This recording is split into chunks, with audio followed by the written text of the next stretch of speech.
This week's episode of Sounds Good is brought to you by the people who make my podcast happen, Gradient. Gradient is the brand reaching open-minded, culturally inclusive, justice-oriented millennials through in-depth reporting, long-form features, and thoughtful commentary on what's happening in the world around us. If you like this podcast, be sure to check out some of the other great shows that are a part of the Gradient Podcast Network. There's Animators, a podcast featuring curious conversations from the world of animation. And there's also It's a Bird, It's a Plane, It's a Podcast, a show that features the infinite overlaps between superheroes, the people who create them, and their connection to the world around us.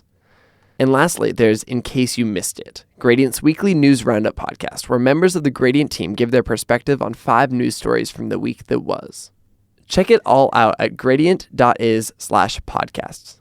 Follow along on Facebook and Twitter at gradient.is, that's gradient DOTIS, and also just search for Gradient and subscribe to their podcast in iTunes or your favorite podcast app. Gradient. News, culture, and the human experience.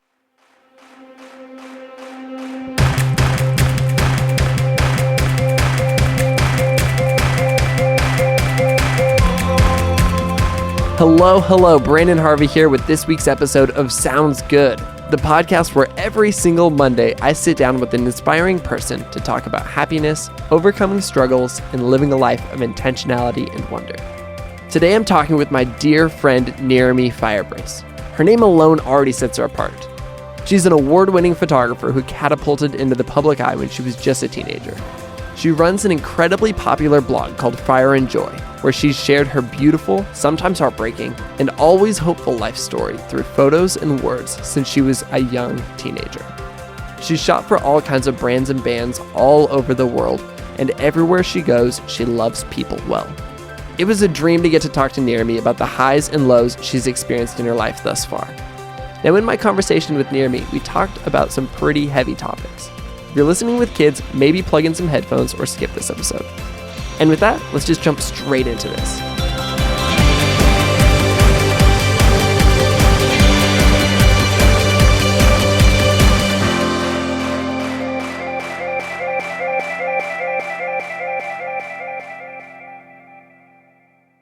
All right, I am on the line with my amazing friend Nirrimi. I'm so excited to have her on Sounds Good. Welcome to the show. Thank you. Thanks. I'm pretty excited and a little bit nervous as well because I don't usually say yes to doing spoken interviews. So hopefully I'm not too awkward. No, you sound amazing, and I'm super honored to have you on the show. So you and I met. How long? What do you think? Like 9 months ago? Yeah, something like that. We met. Feels like a long time. I know it feels like we connected pretty instantly. Yeah. But you and I met in the mountains of North Carolina. We actually met with Mira, who's been on the show before. So we met in North Carolina, but you live in Australia, and that's where you're calling from today. And that's what makes our friendship even more fun and interesting, is that we live on totally opposite sides of the world. Yes, definitely. I think we probably both have a lot of friendships like that, being travelers. Exactly. I think that was one of my first things that fascinated me about you, was that you're a traveler. You're always just kind of on the go, and maybe not even that you're always on the go. It's that you have a heart that's ready to be on the go. You're ready to kind of pick up and have some adventures, and you've had a lot of adventures in your short number of years you've been alive, and I think that's really cool. Yeah, I definitely chase new experiences. I feel like when I'm in one place for too long, I definitely feel ready for something new. I want to just jump back and start kind of early on in your story, because when I see you, I see somebody who's just an artist. You at your purest form, you are an artist, and I know that you started creating art as a child, and so I want to just start by asking you, what first compelled you to begin creating art, sharing art when you were just a little kid? I think for me, I've always been creating from before I could even put my finger on when, since I can remember. But when I was growing up, I had quite a rough childhood. My stepfather was abusive, and I was sexually abused and physically abused, and I suppose creating for me was like this escape from all of that. So mostly in the beginning it was writing. I would write and create these worlds where I could sort of escape, like fantasy worlds. And I found that was like really powerful for just, I don't know, finding some peace in days that were really chaotic and scary. And yeah, I don't know, it was kind of like my safe place. Yeah. And so you started by writing. Were you just writing in journals? Were you writing, what was the form that your writing was taking? Yeah, I mean, I've always kept journals, but I also wrote books, so chapter books, even like really young. Like I remember being in grade 3 and every week the teacher would read from a chapter book to the class. And I remember one day putting my hand up and asking the teacher if maybe next week I could read one of the chapters from my books. And after that, for the whole year, I used to read a chapter a week in my class. And I remember them just like, sitting at the edge of their seats, just listening for every word. And it was like the best feeling for me. It was really special. That's incredible.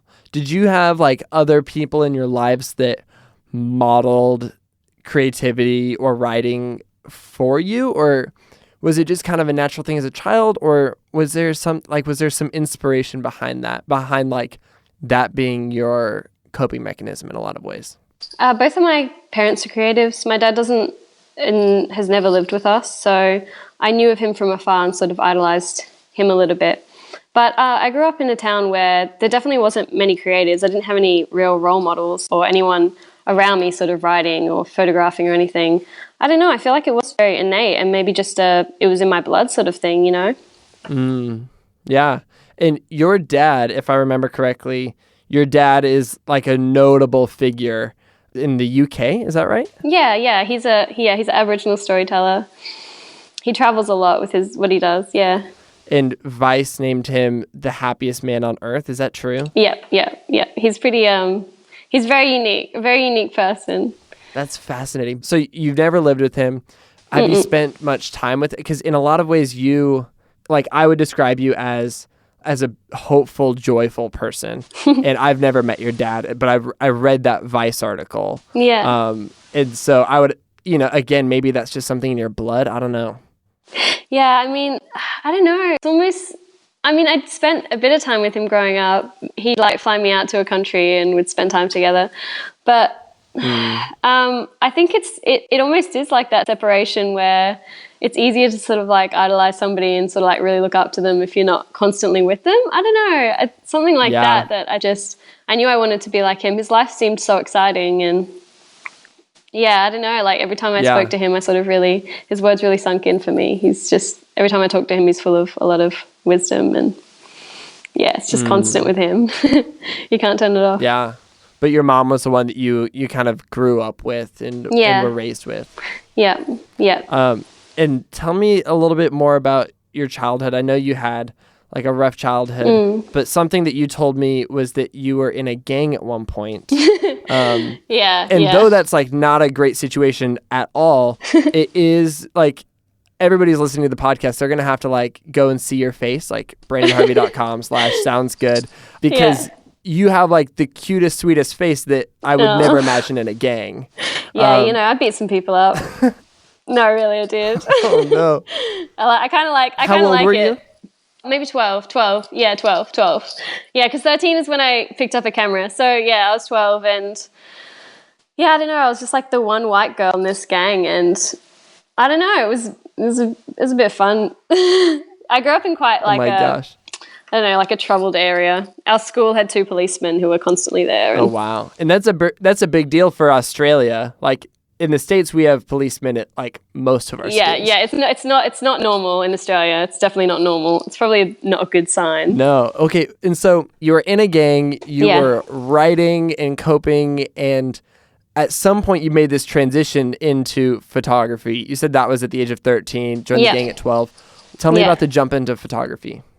My mum was making jewelry at the time and selling it online, and she had just this little point and shoot camera that she was using to take photos. And I remember one day just picking it up and snapping some photos of my little sister Pixie in our backyard.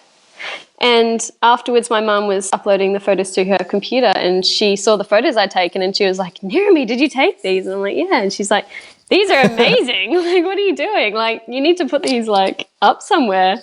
And so I started just photographing kind of every day, every single day. I actually broke 2 of her cameras shooting in like bad situations, like in the rain and at the beach. Always worth it. Yeah. I mean, not great, but it wasn't until I was I think it was my 15th birthday that I got a real camera. And for me, that was like a massive deal because my mum, you know, she was a single mum with 3 kids and she didn't have like a proper job. So she saved for a long time for that camera for me. And I remember getting it and holding it in my hands and just crying because like I just knew what that camera meant for me. It was like a life changer. Yeah. I slept with that camera beside my pillow every night. I would imagine that it really meant a lot to your mom that gift that she worked so hard to save up for and gave to you not only meant a lot to you then, but had a significant impact on you for years and years and years to come. Yeah, I think that would have been really special for her to be able to help me on my path so much, and especially like seeing what ended up happening with that camera and the adventures it went on. Yeah. I think it was really special to both of us. What do you think was the first big shoot you remember doing with that camera after you got it? Like what was like the next step for you? I think I remember, so the first paid job that I got with that camera when I was 15 was shooting for strippers, actually. No way. They didn't make it out like they were strippers. They sent me an email.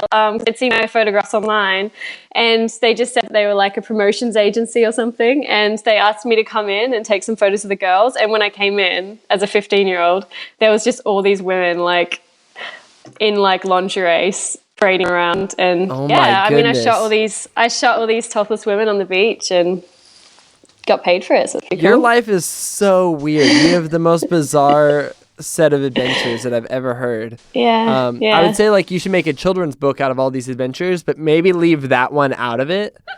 Yeah, I think there's a lot to leave out of it if I make a children's book. Oh my gosh.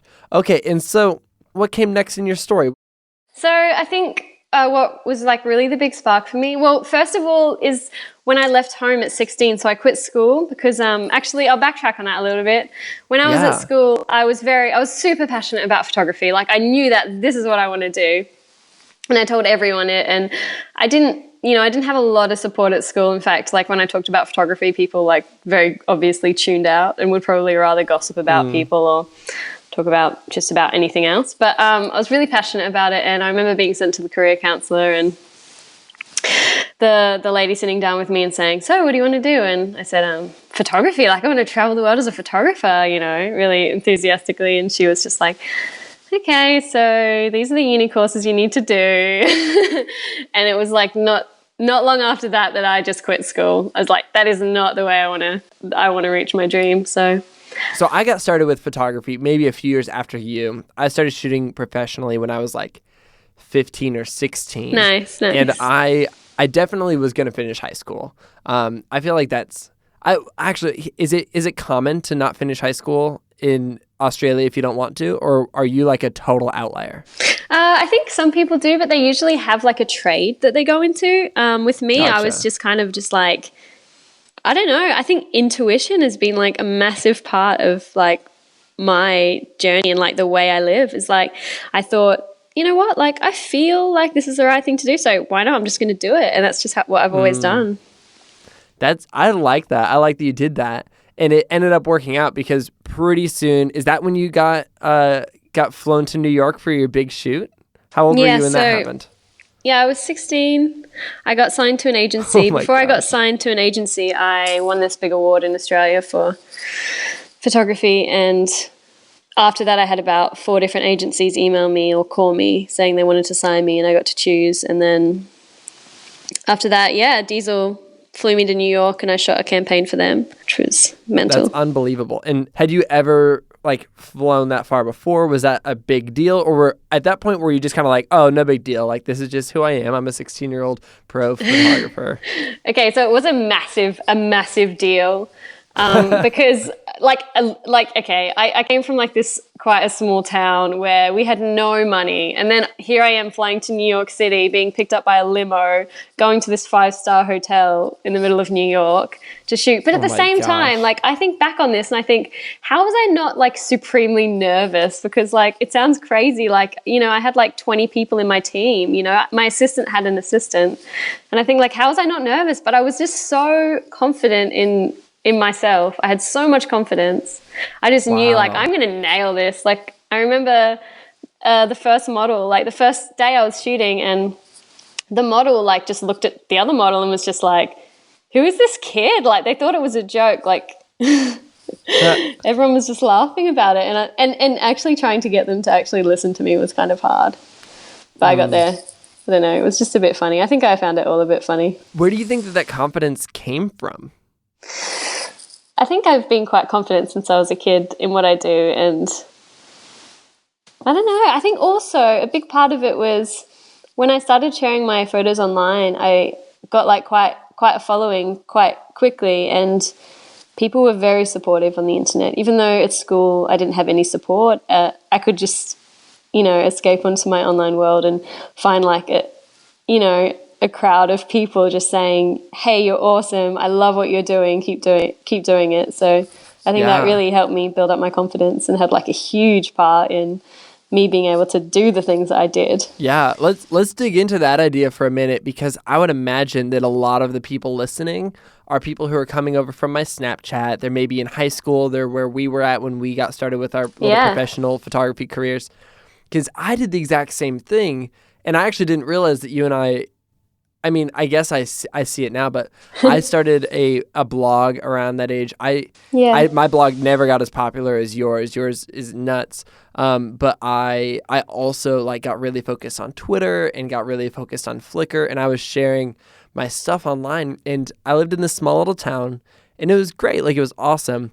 But because it was so small, I didn't have a lot of people who were super similar to me, you know, like I had friends. I loved the people I went to school with and who were in my town, but I started really connecting with people who were doing really similar stuff all over the world. So I could still name them. There's like 4 photographers who were like 16 or 17 who were all shooting professionally, like all across the United States, and we all kept in touch, and we all still do keep in touch. And that was a huge game changer, to have this support outside of my like immediate social sphere of people who like totally got me. And it sounds like that's what your story was too. Yeah. It's like I went from feeling totally alone in this obsession and passion to finding other people like me and feeling like, hey, this is not a weird thing. This is not a bad thing. Like, other people feel like I do. And yeah, it was really nice. Yeah.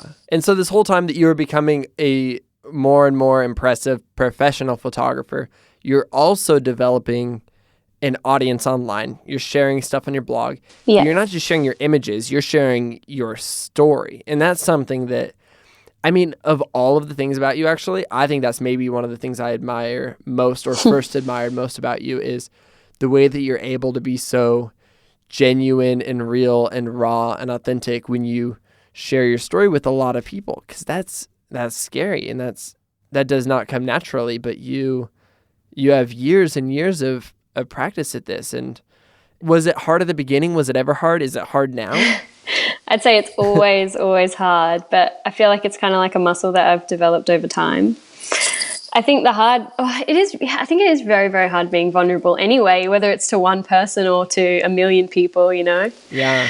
So like, I think at the beginning, I think it was definitely something I built up on. In the beginning, I was more vague. I don't know, I was more like in my ego, you know, like with what I was doing, trying to present like the best parts of myself, as like a lot of people do online. But then the more I sort of communicated about the harder parts of myself and the harder parts of life, the more I realized that had a more profound impact on people than my life is so good, I'm so happy, you know, like that's the stuff that was really powerful. And I think also, obviously, the more I shared about the hard stuff, the more like hate I got as well. So I got people just tearing apart a lot of things about my life and starting websites and, that sort of thing, which was really, really hard. But at the same time, the good stuff just outweighed it, Yeah, I mean, what you got stronger feelings when you shared these more raw emotions. Yeah. And some of those strong feelings manifested themselves as hate, which is awful and terrible. But then I would imagine that the people who connected with you connected in such a deeper and more profound way. And that's so much more important than a million lukewarm people in your audience. It's true. You'd much rather have just a handful of people who fully get you and who are truly being impacted by what you share. Well, I think that's the thing about like being really authentic and really yourself, is that you are going to bring in the people who are really going to connect with you. Like I could be just likable and I could bring in a bunch of people who kind of like me, but by being like fully myself, and that's, a very flawed person, which I am and everyone is, I bring in people who are just, I don't know, just connect with me so much deeper, and it's so much more fulfilling. You mentioned about sharing like the beautiful moments of your life. Yeah. And so I want to talk for a minute about your amazing daughter, Alba. I just got to catch a little glimpse of her on FaceTime. And then the other day you posted this beautiful, oh my gosh, I got goosebumps watching it, beautiful video of little moments with her over the last few months. Tell me about your pregnancy with her and having her and all the joy that brought. Okay, so I actually had Alba when I was 19, which seems really young, and people always say like, oh, why didn't you wait? But for me, like, that was waiting a long time, because since I was maybe like, since I even started photography, I've wanted to be a mother. So having her was, it was just like a bit of a fairy tale in a way. What was the pregnancy like? I know that you've talked a lot about how much you enjoyed that experience.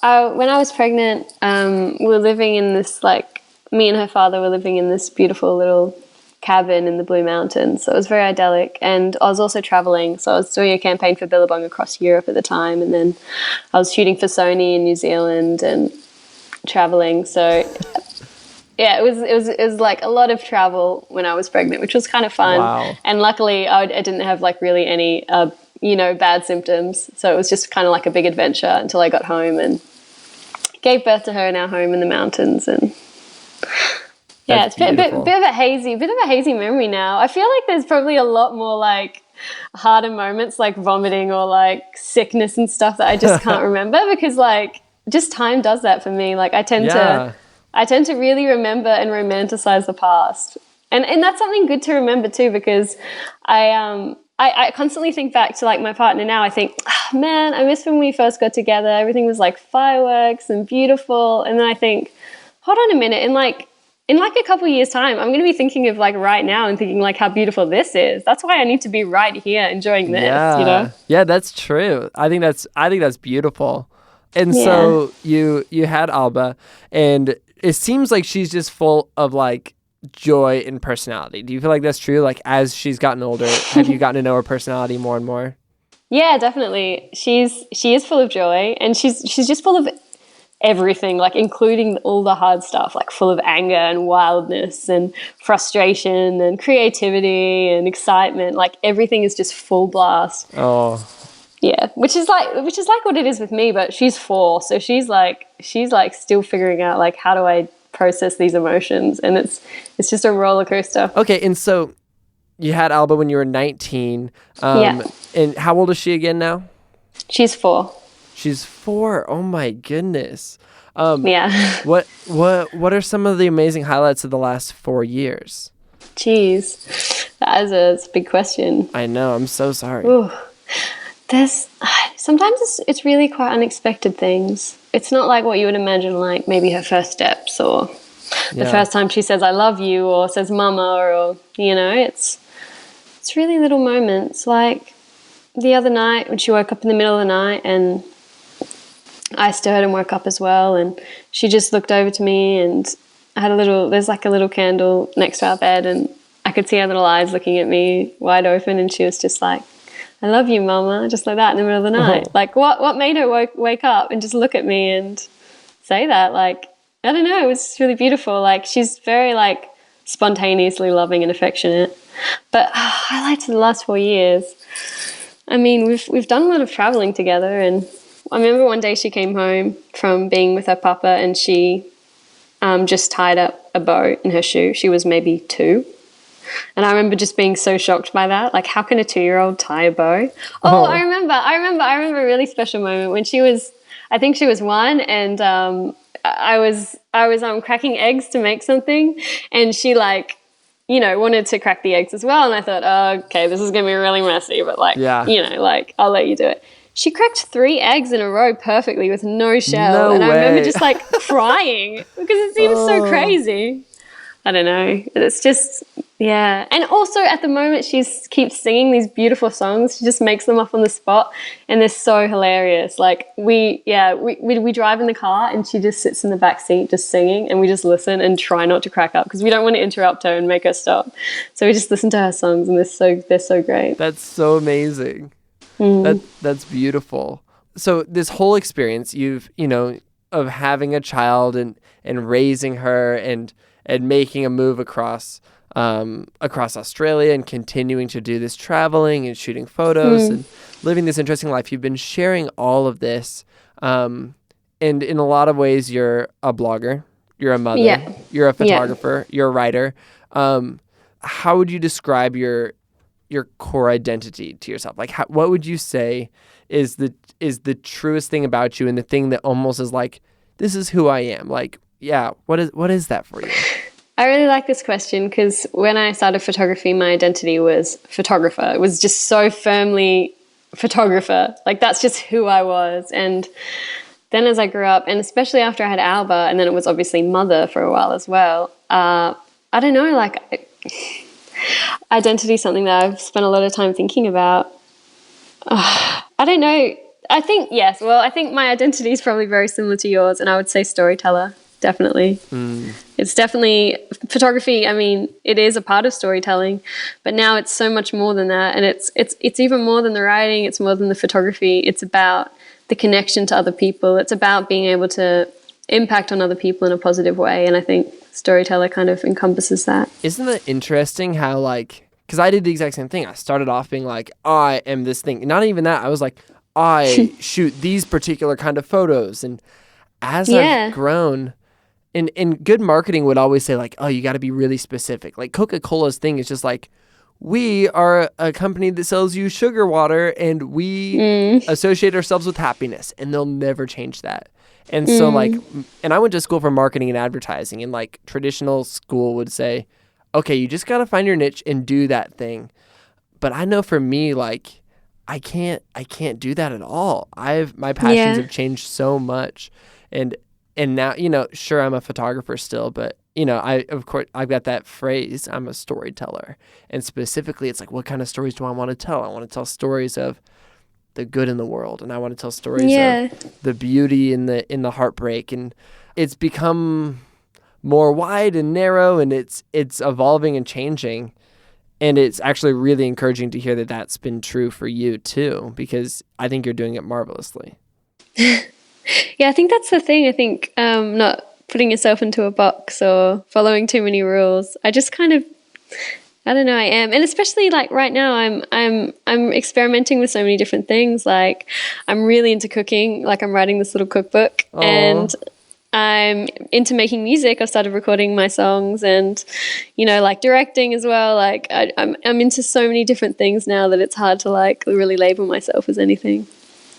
But that's fun. I like that. But I will admit that it was much easier when I was just a photographer to get a lot done, Yeah, that's the thing where it's some give and take. It's a trade between passion and efficiency in some ways.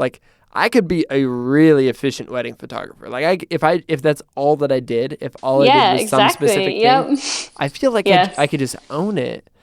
Totally. But it's I don't have the passion for that in the way that I probably did at one point. And I think that's okay. Yeah, I feel that. I want to transition to something that's a little bit harder. I was out in Australia just, a few months ago, and we were going to try to get together and hang out and maybe record this in person. And about a week before I left the States, your brother passed away. And Do you mind if we talk a little bit about Zake? No, that's fine. Yeah, that's fine. Yeah. Before we get into it, can you just tell me a little bit about your brother? Zake was my favorite person in the world other than Alba. Since he was born, it was like us against the world, because we went through all the same stuff together, shared all the same scars.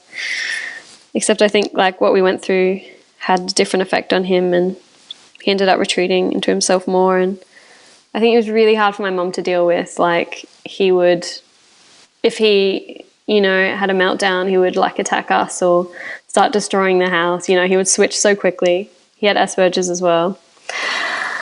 And my mom found it really quite hard to deal with him when he would flip out. And one day this man came into our lives and said that he would take Zake away to Germany and try and find someone who would help him with his issues. And that man ended up sexually abusing my brother as well. And when he came back to live with us again, he was even worse than ever before, and sort of just ended up spending every single day in front of his computer, never leaving the house. He was like a ghost. And I remember just sitting next to him for hours every day and just watching him play, and we didn't need to talk or anything. We just connected by just being next to each other, and it's quite heartbreaking. And then I ended up leaving home, and I remember the first time my mum called me that he had attempted to kill himself was when I was in LA. I was staying with my friend Zelda in her house, and I remember my mum calling me, and it was just so out of the blue, like to get a call from her while I was overseas. And she told me on the phone. I just remember breaking down and sobbing and spending the whole day just crying, and was so glad he was still okay. And I ended up going back to Australia and taking Alba with me and seeing him, and just like telling him how much I loved him and hugging him, like knowing that I could lose him. Like it's kind of like you don't think you can lose the people you love, like even though like that's a concept that makes sense, but in your head it just doesn't seem like that's possible. Anyway, that was the time that Zake said that Alba kind of saved him. Wow. They really connected, and she was really special to him. So after the first suicide attempt, Zake, while he was in the ambulance on the way to the hospital, he thought, you know what, life is like a game and I can choose how I want to play it. So after that, he turned his whole life around, and he got a job and made friends and got a girlfriend. And suddenly when I visited him, he was talking to me, and we realized like how much we were actually the same, like in so many ways I can't even list. And all of a sudden I had this brother that I'd always longed for, and it was just like the most beautiful thing. I can't explain like how happy it made me to see him. And we were just, we were so close. Like we'd Skype all the time we were away from each other and call each other all the time. And he was the person that I felt that made me feel like I wasn't alone in the world, because I do feel like I'm quite a weird person, have like a lot of different quirks, and I don't know a lot of people with those quirks, but he had all of those quirks. He was just like me. And so after I moved into this new house, after we moved across the country, it was just 2 weeks being here, and I remember at that time Zake was always trying to call me on my phone. And I remember thinking every time he called, like, oh, I just can't talk to him right now. I'm too busy. I just can't talk to him. And it was a few weeks of him calling. And then every time I'd try and call him, he'd miss my call. And it was like very back and forth. And then my brother texted me and said, Nirrimi, I need to talk to you. Answer your phone. And I was like, okay, I'll answer my phone. I talked to him, and Zake said, hey, Nirrimi, I got this thing I really need to tell you, but I don't know how to tell you. And I was like, what is it? Are you in love with a man? Like, I was going through all these different things that it could possibly be. And we were laughing about it. And then finally he said, oh, actually, don't like freak out, but I'm feeling suicidal. And I remember my heart just instantly sinking and just instantly feeling sick and being like, just trying to talk him out of it, just in any way I could, just saying like, no, you're not really, like, kind of being a bit in denial, because all those feelings rushed back of what it felt like that first time my mum called me and said that. And my brother told me on that phone call like how much I meant to him and stuff, but he also said at the same time that he wasn't feeling sad, and that like it didn't seem immediate, or maybe perhaps I was in denial and didn't want to think it was immediate. And then The next day, I remember spending the whole day out, and then it got to nighttime, and I thought, oh, I should call Zake. And then I realized how late it was, and I said, okay, in the morning, I'm going to call Zake. And the next morning was the morning that my mum called me. And I remember it really clearly because my mum doesn't call me very much. I usually call her, and I picked up my phone, and I just saw her name on it, and instantly, it's like I just knew straight away. And when I answered her call, she was just sobbing, and I just held the phone away from me like as far as I could, and I was yelling at her, don't tell me, I don't want to know, like I knew that if I let her talk to me, then she might say what I was scared she would say. And you wanted a few more moments. Yeah, I needed more time in a world where he was still alive. And the only reason I put that phone back to my ear is I thought, she's going to tell me he's attempted, but he's back in the hospital and he's okay.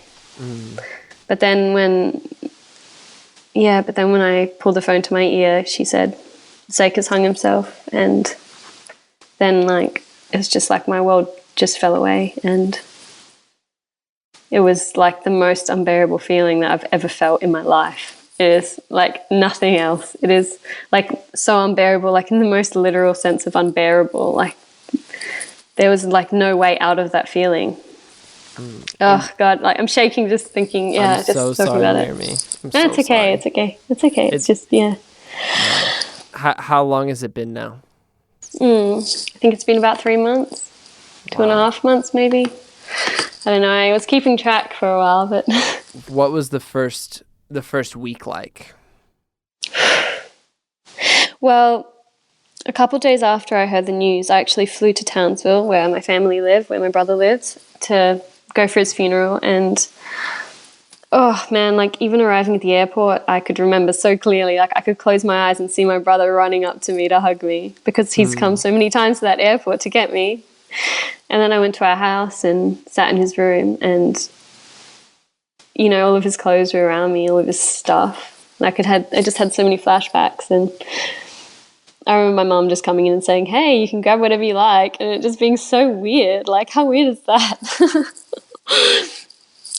And I grabbed a T-shirt that he always used to wear when he was a kid that he still wore now, because he was just like that. He was just the most like, he would just dress like in the kind of things that nobody else would wear. He's just very much like not caring what anybody else thought of him. And so I remember just grabbing that shirt, and I remember smelling it, and it smelled so much like him. I just laid down on the bed and smelt it. And my mum brought in an iPad, and it had his last videos, his suicide videos on there. Oh. Well, sort of his goodbye videos. And in it, he just said like how much he loved me, how I was the person he looked up to most in the world. And it was kind of like both really beautiful and really hard to hear that. Yeah. I don't know, almost like it would have been easier if I meant less to him or something. I don't know. Yeah. It's also got to feel special to know that like he was in a really difficult mental space, and it had nothing to do with you, and like you were not at fault at all. And I mean, it's so easy to go back and think like, oh, if only I'd called him the day after, like how could I not? It seems so obvious now, but there's no way you could have known. There's no way, so it was a really tough week, but I was surrounded by my family, and there was some kind of beauty in that.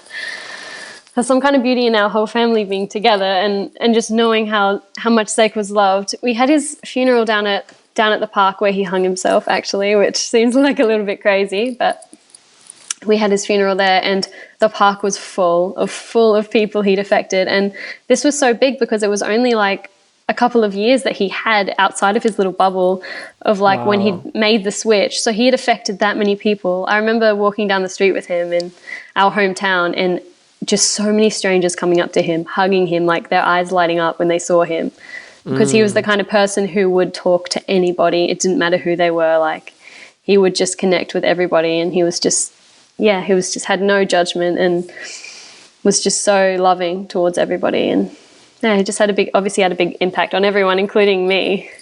That's beautiful. And I think something really, really powerful that I've loved seeing, and I didn't expect you to do anything like this at all. Like, I think it would have been fully normal for you to grieve, or for even for me to not see anything from you on the internet. but you decided to take this pain, to take this heartbreak, and create some art out of it and create some beauty out of it. Can you tell me about your recent project? This is one of the most beautiful things I've ever seen. Okay, so the day that I found out Zake had gone, a few hours after just crying and pacing, I went to my computer and I tried to find a photo of us together. I don't know why, I just became obsessed with this idea that, like, God, there must be this beautiful photo of us that I can just look at, you know?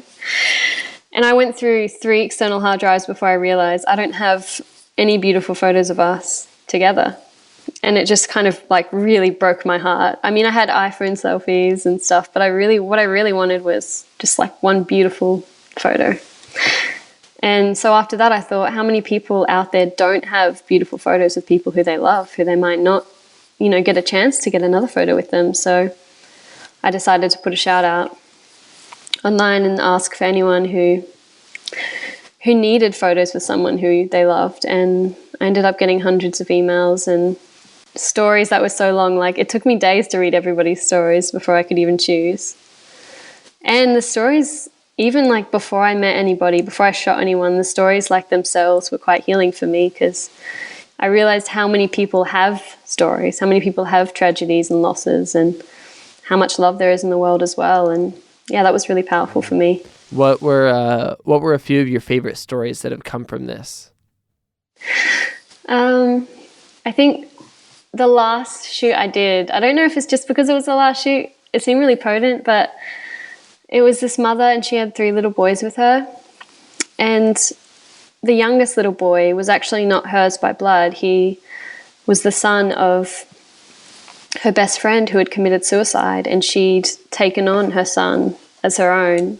Wow. And just seeing like the connection between her and the 3 boys was really beautiful. That's powerful. Yeah.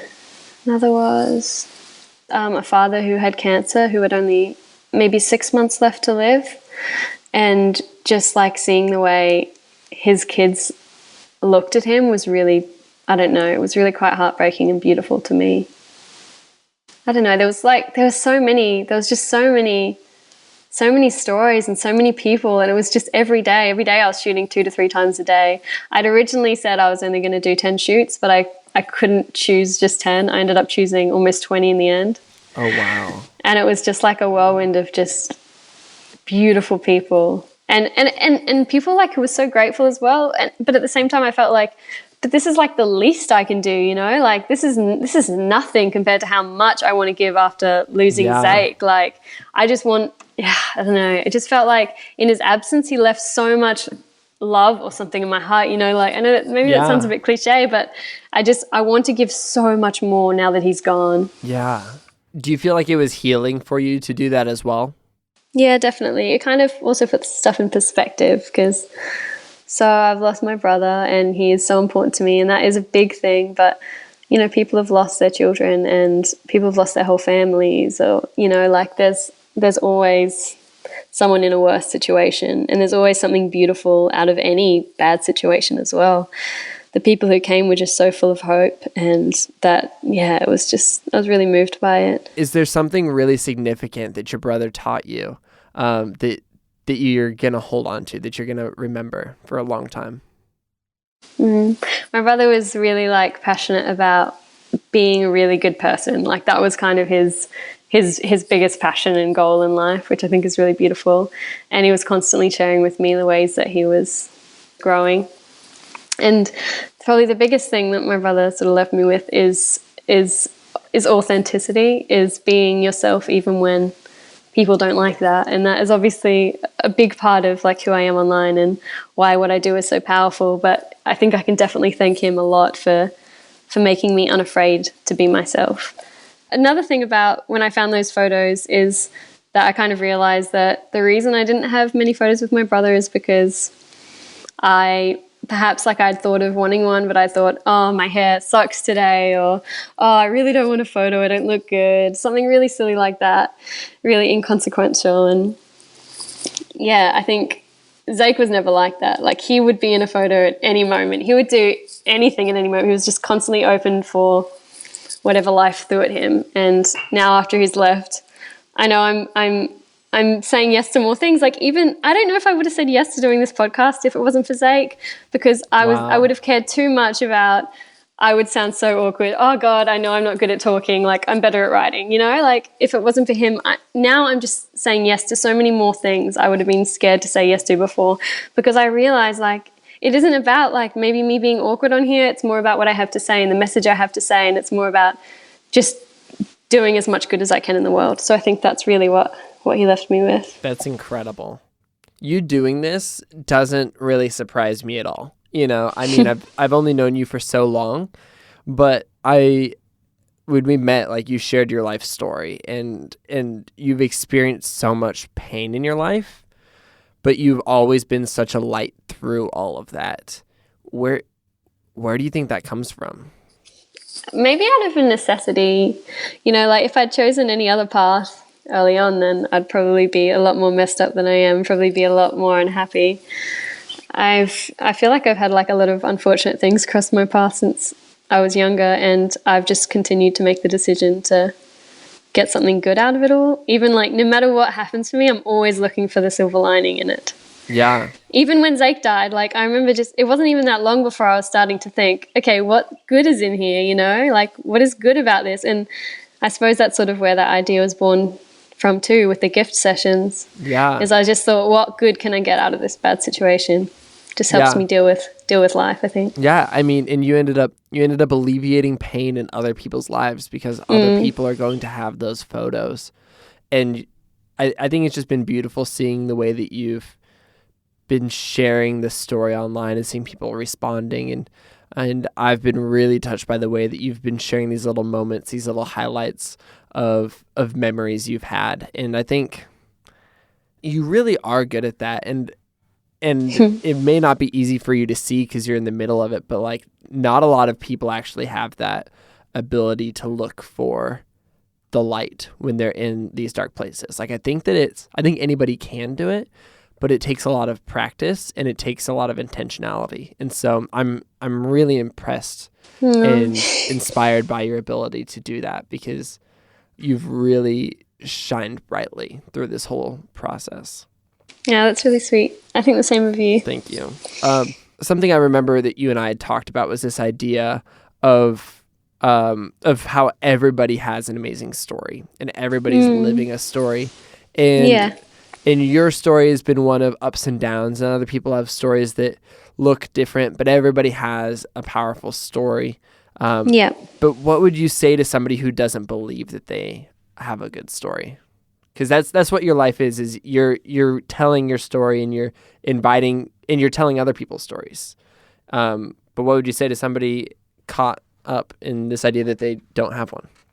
I would say just open your eyes, really. Like, I mean, there's so many things, just little tiny things throughout the day that are stories in themselves, like everything is also so relative. Like, while like I might focus on my story as being like the really hard things that have happened or the really amazing things like flying to New York City or losing my brother to suicide, there's so many of the little stories which might be just, the sound of my daughter's voice when she sings, or, the way that my partner will bring me tea without asking throughout the day, or, the weather, like the world, like the patterns in seashells, or, the sound of the rain, just, like there's just stories, I think, in just being alive. Like all you need to do is show up to life, and then all these stories are unfolding around you.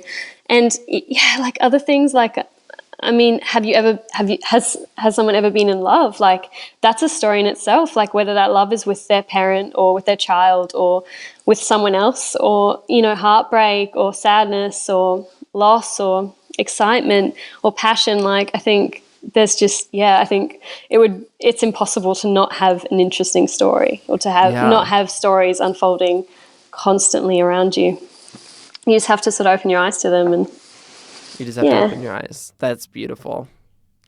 On that note, I want to transition to this time where I ask these questions that I love to ask everybody who's on the show. And the first one is, how would you describe the kind of people that you most admire in the world? I'd say excited by life, excited by what they love. not taking life too seriously, like being silly and just ready for adventures and being able to see the light side of things, and also very honest. I like people who are not afraid to be who they are. And I think like while I say these, I'm definitely describing my brother and also amazing. maybe a little bit myself. But I suppose that's the kind of people that I love, especially excitement. I think excitement is so important. I don't know. I just keep coming back to this thought lately about excitement. I think that's a really beautiful way to approach grief, is choosing to focus on celebration. You know, and I think, I don't know, I think that's something you're doing well, is you're living life with excitement even in the midst of all this. And it's almost out of respect to your brother that you're doing that. I think that's really cool. Yeah, definitely. Like, I like to focus on not what's gone, but what's come of him leaving. Yeah. And I know that's what he would have wanted as well. And you're doing that in a really real way, which is what's great. Like, you're not ignoring the pain. You're, you know, you talked about this off mic, but you were like, you know, this is good for me to talk about this. And you're choosing to face all of this head on. You're not hiding in optimism, because that's 0% good, but you're choosing to find the beauty in the brokenness. And I think that's something incredible. And another beautiful thing I think is that this happened to me is I have this voice online where I can talk about these things in a very open way. So I'm giving a voice to people who have also lost people to suicide. And I've had people email me and say, thank you so much for sharing how deeply this affected you. I've been suicidal, and this has made me rethink whether I want to commit suicide, because now I know how much of an impact it'll have on the people who love me. Wow. And it's probably helping other people realize that they're not alone out there. Yeah. That's, I think, so much more powerful than it seems. Like, this stuff seems so simple. Like with my blog and talking about even just like little things like, hey, it's hard to raise a toddler. You know, this stuff that seems so, I don't know, easy and little, but actually it's so big in the grand scheme, just of being honest and making people not feel alone. On that note, you know, that's what you're creating right now. What are you consuming right now? Is there anything, especially in this time that you're in, that you're either reading or listening to or watching that's really helpful to you right now, that's offering you hope and encouragement? I feel like I'm kind of in this weird like hibernation stage right now, where I'm not actively throwing myself into like one project, where I've got Alba full time. So I'm quite like, my days are quite full. So I am like, consuming a lot of stuff that's kind of inspiring me and getting me ready for like doing lots of big things. I think one book that's been really special to me has been Big Magic. Have you heard of it? Oh my goodness, by Elizabeth Gilbert. Yeah. I went to her book signing in Nashville, and she read from it, and she answered questions, and it was maybe one of the most beautiful nights of my life. Like, it was incredible. I love that book.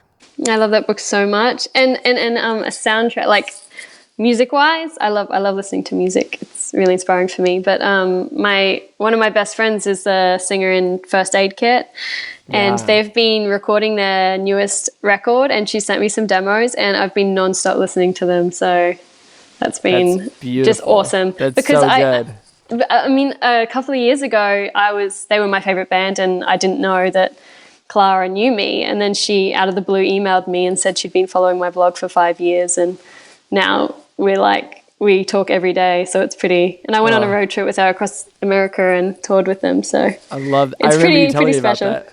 That's really special. What's the support been like from your friends around the world? Because I know that you just have friends in all kinds of random places. Like randomly through our conversations, you would just like briefly mention somebody, and I'd be like, "Is that who I think that is?" Like they were all people I'd heard of, and you know, what's that been like? People being all over the world, but I'm sure loving you all the same. Yeah, it's kind of hard. Like I find myself being a little like envious of people who have friend groups who are all in the same town. Like I kind of don't understand that. Like how does that really, like, does that work? But I kind of think it's really special too, because I travel, and every time I go to a new city, I'm bound to have like one of my best friends there. So it's pretty cool to rock up and see them. And my friends are all the kind of people who understand that like maybe I won't talk to them for months, and that's okay. And we'll still, the next time we see each other, we'll still be like, we'll be just like we were the last time we saw each other. So I think that's the life of a traveler. I'm sure it's the same for you. Yeah, no, it's the same. Yeah. And it's been nice though, settling into Nashville, and it's a city full of travelers because everybody is a musician and everybody goes on tour.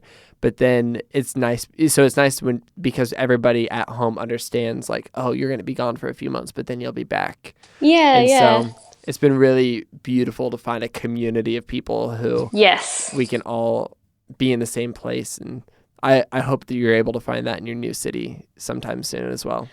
I always do these things called plant love picnics where I get everyone together to I'll put it on Facebook or on Instagram, and a bunch of people will get together and bring vegetarian food and just get to meet each other. I think community is so important. Like those picnics are some of the highlights of my life, just getting together with all these people and talking for hours until the sun sets and eating good food. And it's beautiful. Cool too, because beyond me, like all these other people get to meet each other. And yeah, I don't know. I love that sort of stuff. I love community stuff. I think it's so important.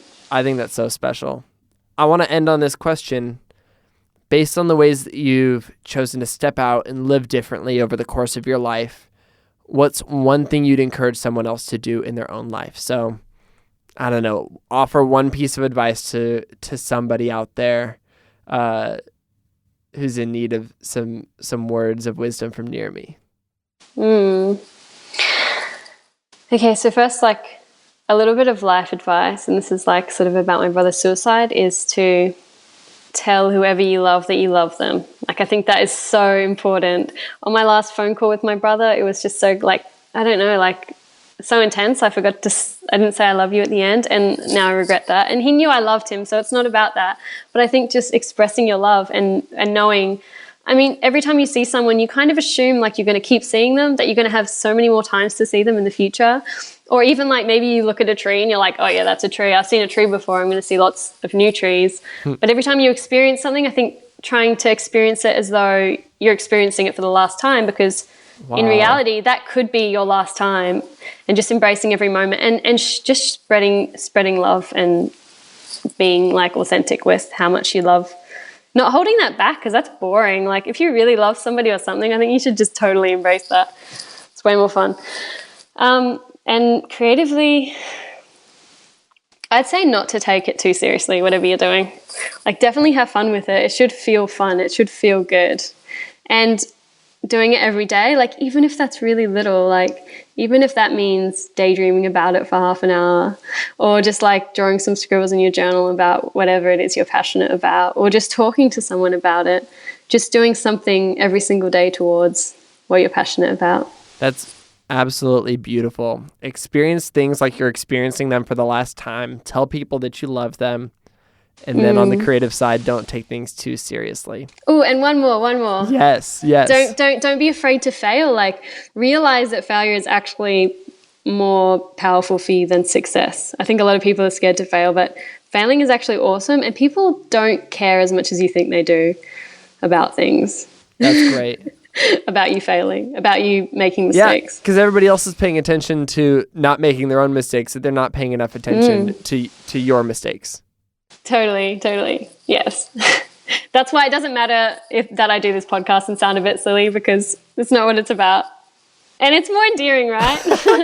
Oh my gosh. If you go back and listen to my first episode, you're going to be like, oh my gosh, that is the definition of endearing. He's trying so hard. That is awesome, though. That is awesome that you're human and that I'm human and that we're all human. It's way better if we're all perfect. It would be so utterly dreadful. It'd be so dreadful. Yes. Man, on the note of imperfection and beauty and hope in the heartbreak, thank you so much for being real and raw and honest. I know I speak on behalf of everybody listening. Like, thank you for sharing your story. The way that you live is inspiring and encouraging, and I admire you so much. If people want to follow along with what you do, see some of these stories that you've shared, see some of your work, see some of your beautiful testaments to Zake, where can they do that online? Well, first, thanks for those really sweet words. My blog is fireandjoy.com. I think that's a perfect name, by the way. Yeah, it is. And do you know what? Do you know it actually like incorporates parts of my name? So my name is Nirrimi Joy Firebrace. So fire and joy. It's like, yeah, that's great. That's perfect. And on Instagram, I am at Fire and Joy. Yeah. Incredible. Pretty easy to remember. Man, Nirrimi, thank you again so much for being on the show. This has been a dream. Like it's been so good. I'm glad that we got to catch up, and I'm gonna see you soon. That sounds great.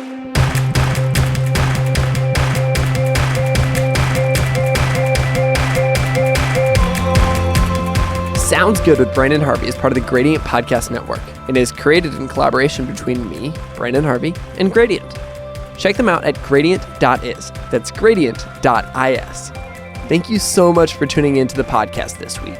If you liked this week's episode, make sure you subscribe and share the episode with your friends. Outside of this podcast, you can find me basically everywhere on the internet. Just Google Brandon. That's Brandon with an E-N. And with that, that's a wrap for this week's episode of the podcast. I'll see you next week when we get the opportunity to learn from another incredible person. Sound good?